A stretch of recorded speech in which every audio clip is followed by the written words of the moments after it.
सूरदास जी के साथ रास। एक दिन पद गा रहे थे, ठाकुर जी नित्य आते थे, राजभोग के बाद रोज आ जाते थे सूरदास जी के पास। सूरदास जी को नहीं पता रहता था। सूरदास जी तो राजभोग अरोग के, अच्छा राजभोग समझते हैं? दोपहर की जो आरती होती है 12 साढ़े 12 बजे सारे मंदिरों में वृंदावन में, उसको राजभोग आरती कहते हैं। और राजभोग के बाद श्री ठाकुर जी के कपाट बंद हो जाते हैं। क्यों? ऐसी मान्यता हमारे भाव हैं ब्रज के कि श्री ठाकुर जी गैया चरावे गए अब। और जो उत्थापन आरती होती 4:30-5 बजे, उसमें फिर पहला फल का भोग ही लगता है ठाकुर जी को। क्यों? वन में हैं ठाकुर जी, वन में भोग लगा रहे हैं। तो राजभोग आरती के बाद में श्रीनाथ जी के कपाट बंद हो जाते, सूरदास जी आ जाते, अपनी कुटिया में बैठ करके कीर्तन गाते, पद बना बना करके रचना करते। और श्री ठाकुर जी चुपचाप खिड़की से निकल करके आते और सूरदास की कुटिया में अधर आकर के बैठ जाते और कोने में बैठ के थोड़ी पे हाथ धर के चुपचाप सुनते सूरदास जी को।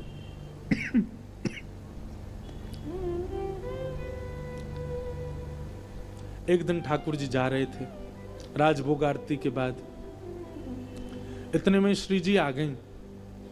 कहां जा रहे हो? ठाकुर जी कहीं ना, ऐसे ही जा रहा हूं डोलवे।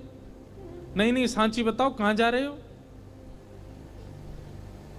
ठाकुर जी बोले कहीं ना, एक भक्त है वहां के पास जा रहा हूं। श्री जी बोली मैं चलूंगी फिर तो। ठाकुर जी बोले श्यामा जी आप रहने दो, आप यहीं बैठो, मैं ही अकेला हो आऊं। श्री जी बोली अगर मोए ना लेके गए तो मैं गुसाई जी से शिकायत कर दूंगी कि राजभोग के बाद तुम कहीं चले जाओ, और गुसाई जी खोज करो जी कहां जा मैं।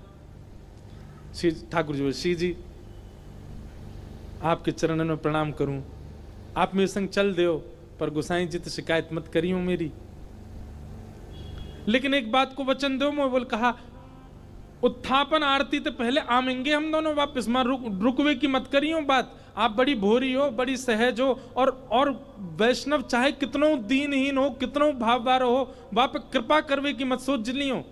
आपको तो मन है जाए यहाँ पे सब लुटाए दूं, सब दे दूं, ऐसे मत करियो।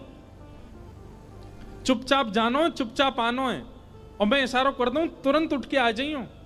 श्री जी बोले हाँ मैं आ जाऊंगी। ठाकुर जी हाथ पकड़ के श्री जी को ले गए सूरदास जी की कुटिया में। सूरदास जी के नेत्र तो है नहीं, बैठे हैं। अधर ते किवाड़ खोली, ठाकुर जी धीमे धीमे भीतर घुसे, धीमे धीमे श्री जी को भी लियो और मैं कोने में बैठा दी। बोले बैठ जाओ। देखो सूरदास जी गा रहे हैं के सर तिलक मोतिन की माला, वृंदावन के वासी, नेह लगाए त्याग गए तृण शम, डार गए गल फांसी, अखियां हरि दर्शन की प्यासी, हरि दर्शन की प्यासी, अखियां हरि दर्शन की। ठाकुर जी बैठ के सुन रहे हैं, मंद मंद श्री जी के नेत्रन से आंसू गिर रहे हैं। ठाकुर जी धीमे धीमे पहुंच रहे, बोले श्यामाजू हल्ला मत करियो जी, जग जाएगो, और जगह को कहा हमें पकड़ लेगो, जान नहीं देगो, और फिर यहाँ पे कृपा कर दी तो फिर सवन पे करनी पड़ेगी, या हमारे रो मत, बिल्कुल आराम से बैठी रहो। बोले ठीक है। अच्छा आपको क्या लगता है सूरदास जी को नहीं पता चली होगी कि ठाकुर जी आ गए? अच्छा अब तक ठाकुर जी अकेले आते थे तो ये बात मानी जा सकती है कि सूरदास जी को नहीं पता चला होगा, पर श्री जी आ गई हैं तो ये बात निश्चित है कि सूरदास जी को पता लग चुका है कि श्यामा श्याम दोनों आ गए हैं। और इस बात का प्रमाण बताएं, हमारे वृंदावन में एक सूरदास और हुए, उनने ठाकुर जी का खूब भजन किया। इतने में ही ठाकुर जी प्रकट है गए, और प्रकट होकर के बोले अरे बाबा मैं प्रकट है गया हूं, मैं तुम्हारे सामने ठाड़ा हूं, आ जाओ मेरे हृदय ते लग जाओ। सोई बाबा बोले अरे नंद के लाला, मैंने जुगल की उपासना करी, तुम अकेले काहे को आए? ठाकुर जी मन में सोचे, बोले जी अंदरो है या दिखतर होना है, ऐसी कह दूंगा श्री जी आई हैं तो मान जाएगा। ठाकुर जी बोले हाँ श्री जी आई हैं, मेरे बगल में ही ठाड़ी हैं, आपको दिखना है रही हैं, संग ही आई हैं। बाबा मंद मंद मुस्काए के बोले लाला बावड़ा कोई और है बनाइयो, श्री जी ना आए तेरे संग। ठाकुर जी बोले तुम्हें कैसे पता श्री जी ना आई? बोले लाला श्री जी आई होती ना तो अब तक मैं आंधरो ना हो, तो श्री जी तो आते ही मुंह को नेत्र प्रदान कर देती। लाला तो विचार करना पड़े कि यहाँ पे कृपा करूं ना करूं, पर श्री जी तो प्रकट है सबसे पहले मुंह को नेत्र ही प्रदान करती, वो देखे ही नहीं पाती। तू तो इतनी देर तक थाड़ो थाड़ो देख रहा मुँह, श्री जी ना देख पाती, वो तो तुरंत नेत्र देती। इतने में ही किशोरी जी प्रकट हो गई, और किशोरी जी के प्रकट होते ही बाबा के नेत्र भी प्रकट है गए। वारी की ठाकुर जी बोले जय हो श्री जी, आपकी सत्ता भी संतन ते पता चले मुझे। तो उस कथा से, वैसे इस कथा में ये बात लिखी नहीं है, पर अभी अभी मेरे मन में व्यास मंच में बैठे बैठे आई कि उस कथा से इस कथा को जोड़ें। अब तक ठाकुर जी अकेले आते थे सूरदास जी के पास, पर आज श्री जी आई हैं, तो क्या सूरदास जी को पता नहीं चला होगा कि श्यामा श्याम आ गए हैं? निश्चित पता चल गया। इसीलिए आज एक विचित्र लीला हुई। क्या? गाते गाते सूरदास जी ने अपनी लाठी उठाई और उठ करके अपनी कुटिया से बाहर जाने लगे। श्री जी बोली जी कहां जा रहे हो बाबा? अरे आंधरो बाबा, कहीं गिर नहीं जाए, हम यहाँ के संग चलें, कहीं गिरवे वारो होगा तो बचा लेंगे। ठाकुर जी बोले मैंने पहले ही मना करी आप जे सब कृपा फिपा ना करनी कोई पे, और समय है गो उत्थापन को, मैं गुसाई जी मंदिर खोल देंगे, चलो जल्दी मंदिर में। श्री जी बोली ना है ना है, बस ये जहां जा रहा हूं वहां तक यहाँ छोड़, यहाँ में फिर चल देंगे मंदिर में। ठाकुर जी बोले पहले ही मना कर रहा हूं, मत चलो मेरे संग। आ गई है जबरदस्ती, अब मां मंदिर में हम दोनों नहीं मिलेंगे तो श्री गुसाई जी बड़ी डांटेंगे। श्री जी पीछे पीछे चलन लगी। सूरदास जी जान गए कि श्री जी ठाकुर जी आए और आज इन पर कृपा करवाई लूं अपने ऊपर, इसलिए सूरदास जी भी जबरदस्ती आंधरो बनने के भाव से चल रहे हैं। चलते चलते सूरदास जी भी वहां गए जहां गहरो गड्ढा। सूरदास जी जैसे ही गड्ढा की ओर जाने लगे, श्री जी बोली अरे देखो श्याम सुंदर जी गिर जाएगो बाबा, गड्ढा में गिर जाएगो, या के माथे में लग जाएगी, हाथ पांव में लग, या को पकड़ लो, रोक लो। ठाकुर जी बोले श्री जी तो मेरी सौगंध पास मत जाइयो, या के जिनके नेत्र नाए हूं मैं ना, इन सबन के पास छठवीं बुद्धि होवे, जे स्पर्श करके पहचान ले कौन है कौन नहीं है। और जाने एक बार हम दोनों उनको स्पर्श कर लियो, जो पहचान जाएगा कि हम कौन है। श्री जी बोली तो पता लगन दो कौन है, कहा चलो जाओ। अरे ना है, एक पर कृपा कर दी तो घनेरे बैठे सबन पकड़नी पड़ेगी। किशोरी जी बोली ना ना जी गिर जाएगा। अब यहां तो किशोरी जी जा रही हैं बचावे, तब तक सूरदास जी कूद ही गए, और कूदते अरे भैया, अरे कन्हैया, अरे लाला, अरे भैया कोई काम को सुनना हो तो न देखियो, अरे मैं आंधरो गिर गऊं कुआ में, अरे भैया मैं यहाँ से बचाए लियो। श्री जी बोली ठाकुर जी या तो इनको बाहर निकालो, नहीं तो मैं आपसे कट्टी आ जाऊंगी। ठाकुर जी बोले श्यामा जी मैं यही मारे ना लेके आऊं आपको संग में, नेक में ही पिघल जाए, नेक में ही दया आ जाए आपके चित्त में ना, या को निकाल दो फिर कभी ना कहूंगी, या को बस बाहर निकाल के हम दोनों भाग जाएंगे यहाँ से। ठाकुर जी ने ऊपर से झांक के देखी, खूब गहरो। ठाकुर जी कैसे निकारूं?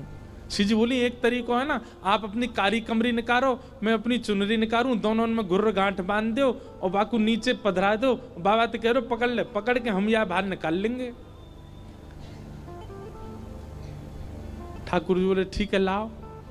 श्री जी ने अपनी चुनरी दी, ठाकुर जी ने कारी कमरी ते बांध के और नीचे वह गड्ढा में डाल दी, और ऊपर से ठाकुर जी बोले बाबा। आहा, बाबा स्वर सुनते ही सूरदास जी के तो रोम रोम कंपित हो गया, आनंदित है गए, बोले ये तो इतनो मीठो स्वर तो मेरे नंदन नंदन को ही है। हाँ भैया कौन है? अरे बाबा मैं यही गांव को छोड़ा हूं, मैं अभी आवाज सुनाई दई, बाबा मैंने अपनो पटका नीचे डाल दियो, पकड़ लियो, आ जाओ ऊपर को। सूरदास, हाँ भैया कहाँ को, बोले जय है पकड़ लो। सूरदास जी ने जैसे ही पकड़ी और पकड़ करके महाराज जैसे ही अपने मुख के पास लियो तो इत्र की सुगंधी, आज सुबह श्रृंगार दर्शन में गुसाई जी ने जो इत्र को फोआ दियो वही की सुगंधी और पटका की सुगंधी मिल रही है। मानो सूरदास जी को और पता चल गई ये तो श्याम सुंदर ही है। और श्री जी पहले ही मिल चुकी है, या को मतलब ये है कि सूरदास जी को दिख तो रहो है, बस कृपा लीला कर रहे हैं श्याम सुंदर के संग। सूरदास जी ने पटका पकड़ो, यहां ठाकुर जी पटका खींच रहे हैं और ठाकुर जी को श्री जी खींच रही हैं। श्री जी ठाकुर जी को खींच रही हैं, ठाकुर जी पटका को खींच रहे हैं और पटका पकड़ के सूरदास ऊपर आ रहे हैं। कैसी कृपा सूरदास के ऊपर। सूरदास जी मन मन सोच रहे हैं, बोले आज ये कहीं निकल के नहीं भाग जाए मेरे हाथ से। और ठाकुर जी क्यों लग रही, बाबा जैसे ही निकले हम भागे आते। सूरदास जी जैसे ही बाहर आए, बाहर आते सूरदास जी ने ऐसा नाटक किया जैसे उन्हें ठोकर लग गई, और ठोकर लगते ही जैसे ही गिरन लगे ठाकुर जी की ओर, ठाकुर जी तो किनारे आ गए, श्री जी के चरणन में जाके गिरे सीधे और चरण पकड़ लिए कस के। अब जैसे ही चरण पकड़े सूरदास जी ने, ठाकुर जी ने श्री जी को हाथ पकड़ करके जोड़ते खींची तो सूरदास जी के हाथ में किशोरी जी की नूपुर रह गई। और किशोरी जी को लेके ठाकुर जी भाजे, वो जल्दी चलो बाबा पकड़ ले को। सूरदास जी बोले अरे भैया कहाँ को चलोगो, अरे कौन सा रे भैया, कौन ने निकारो में। ठाकुर जी चिल्लाते जा रहे हैं, बाबा मैया बुला रही फिर आऊंगो। थोड़ी दूर जाके श्री जी बोली, ठाकुर जी मेरे एक नूपुर है, दूसरा नूपुर मिलना है रो। ठाकुर जी बोले दूसरा ले आऊंगो, अब चलो जल्दी। अरे ना है वो सामान्य नहीं है, इंद्र ने समर्पित कियो, वो कौन से हाथी के दांतन से बनो भयो नूपुर है और मेरो बड़ो प्रिय नूपुर है, मुकु तो अभी चाहिए। ठाकुर जी बोले अब ढूंढवे कहां जाऊं बाकू, वहीं चलो बाबा के पास ही पड़ो होगो, बाबा ने मेरे पामन में गिर गो है सके तब खुल के गिर गो हो। ठाकुर जी लौट के आए, खूब कह दी श्री जी दूसरो दिलाए दूंगा, ना मुंह तो वही चाहिए। वास्तव में तो ये श्री जी और सूरदास जी की आपस की मिली भगत है। ठाकुर जी तो बीच में आनंद दिल ले रहे हैं, ठाकुर जी को तो बीच में परेशान किए जा रहा हो, आनंद तो श्री जी और सूरदास जी ले रहे हैं। ठाकुर जी कहे बाबा अरे भैया तू आगो, अरे मैं जो कह रहा हूं मेरी एक सखी आई संग में, बाको नूपुर यहीं गिर गो, आपने देखो। सूरदास जी अपने बगल में दबा के बैठे। सूरदास जी बोले ना लाला मैंने तो ना देखो। बाबा आपके हाथ में लग तो रहो है बगल में, जे ही तो है मेरी सखी को नूपुर। अच्छा जे, बोले हाँ ये, अरे जे तो मुझे अभी अभी मिलो यहाँ पे। बाबा दे दो ना, मेरी सखी को नूपुर है। लाला जे नूपुर अगर मैंने तोय दे दियो और कहीं बाद में कोई सखी वास्तव में आके मुझे बोली बाबा मेरो नूपुर देखो का, मैं कैसे पहचानूं कि वो सखी तेरे संग है? मेरे पास आंख तो है ना, मुझे दिख तो रोना है। तो बाबा हम कहते रहे कि नूपुर हमारा, बोले कहवे ते का होवे, एक नूपुर मेरे पास है तो निश्चित है दूसरा तुम्हारे पास ही होगा, दूसरे नूपुर की पहचान करा तो पहले दे दूंगा। ठाकुर जी बोले पहचान कैसे होएगी? बोले अपनी सखी तक है, अपने पाम आगे करेगी, मैं जैसे स्पर्श करके देख लूंगा कि हाँ ये नूपुर एक ही है तो मैं दूसरों पहना दूंगा। ठाकुर जी बोले मैं सब समझ रहा हूं, जे बाबा पाम छुए के चक्कर में पकड़ ले वो कस के अब ना जान दूंगा, और फिर क्या करेंगे हम? श्री जी बोली कोई बात ना, मैंने अरे नहीं श्री जी आप पीछे रहो, मैं दूसरा दबाए दूंगा, नाम हो तो वो ही चाहिए जो सूरदास के हाथ में। श्री जी आगे बढ़ गए, लो बाबा नूपुर देख लो। सूरदास जी ने जैसे स्पर्श किया समझ गए, अरे हाँ भैया ये तो वही नूपुर है, लो मैं पहना दूं। दूसरे पाम में सूरदास जी ने पहनायो और पहनाते ही महाराज अंक में भर लिए श्री जी के चरण। बोले अब ना जान दूंगो, मैं जान गया हूं जो साक्षात वृषभानु दुलारी हैं, और लाला तू जो मुख निकार के गए हो मैं सब जान गया हूं, तू नंद जी को लाला है। जीवन निकर गो गाते गाते तुम दोनों के यश को आज पहली बार पकड़ में आयो, अब नहीं जान दूंगो। ठाकुर जी ने खूब खींची पर श्री जी नहीं छोड़ी सूरदास जी ने। ठाकुर जी बोले बाबा तू जो कहेगो सो करेंगे, जे बता अब करनो कहा है, तू कैसे छोड़ेगो। आहा बसो मोरे नैनन में यह जोड़ी, बसो मोरे नैनन में यह जोड़ी। सूरदास जी कह रहे हैं मैं नेत्रन से आंध हूं, मुंह दिखे ना है, पर मैं आपसे एक ही वरदान चाहूं, मेरे एक नेत्र में सदा श्री जी और दूसरे नेत्र में सदा आप विराजमान है जाओ, आपके नित्य दर्शन मुंह को होयो करें, बस यही वरदान दे दो। नव दुलहे ब्रज राज सावरो, दुल्हन राधा गोरी, बसो मोरे नैनन में यह जोड़ी, बसो मोरे नैनन में यह जोड़ी।